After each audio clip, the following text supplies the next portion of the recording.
Salut tout le monde et bienvenue dans cette nouvelle capsule explicative. C'est vraiment le moment de célébrer le travail colossal accompli jusqu'à maintenant.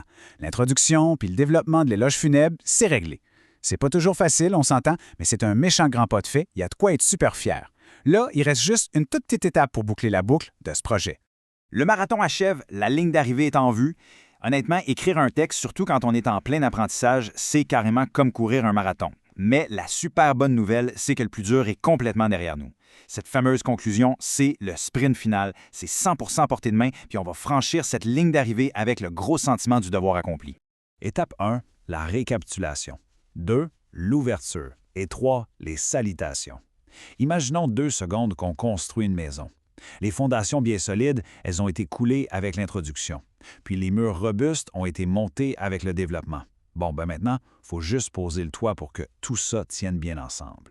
Et pour construire ce toit-là, c'est super simple. On a juste besoin de ces 3 petits éléments clés. C'est littéralement tout ce que ça prend pour finir sans beauté.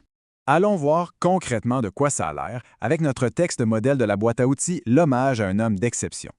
La première étape, la récapitulation, ça commence comme ça.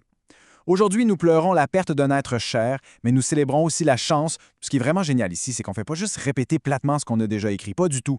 On vient plutôt résumer l'héritage positif de la personne. On rappelle l'amour qu'elle a semé autour d'elle. Et ça nous amène direct à la deuxième étape, l'ouverture. Et cet exemple illustre brillamment comment faire. Au lieu de rester figé dans la tristesse, on se tourne vers l'avenir. Le texte dit « Puissions-nous nous inspirer de sa vie pour vivre avec la même bienveillance ».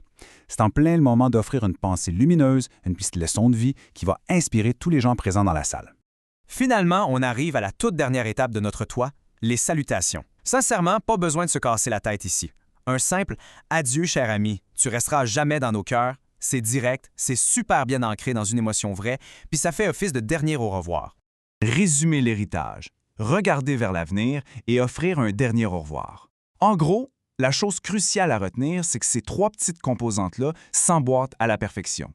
En rappelant ce qui est positif, en regardant vers le futur pour consoler les proches, puis en disant un dernier au revoir tout simple, on obtient une conclusion hyper solide et vraiment touchante. C'est le moment d'entamer le dernier bout de piste avec une confiance absolue. Faut toujours se rappeler une chose, bien au-delà de la note de passage à l'examen, le vrai secret d'un texte mémorable, c'est la sincérité. C'est l'émotion qu'on met dedans puis la trace qui va rester dans le cœur de la personne qui écoute ou qui l'est. Alors, quelle émotion sera transmise à travers ces tout derniers mots? On prend une grande respiration et en route vers la touche finale de ce magnifique texte.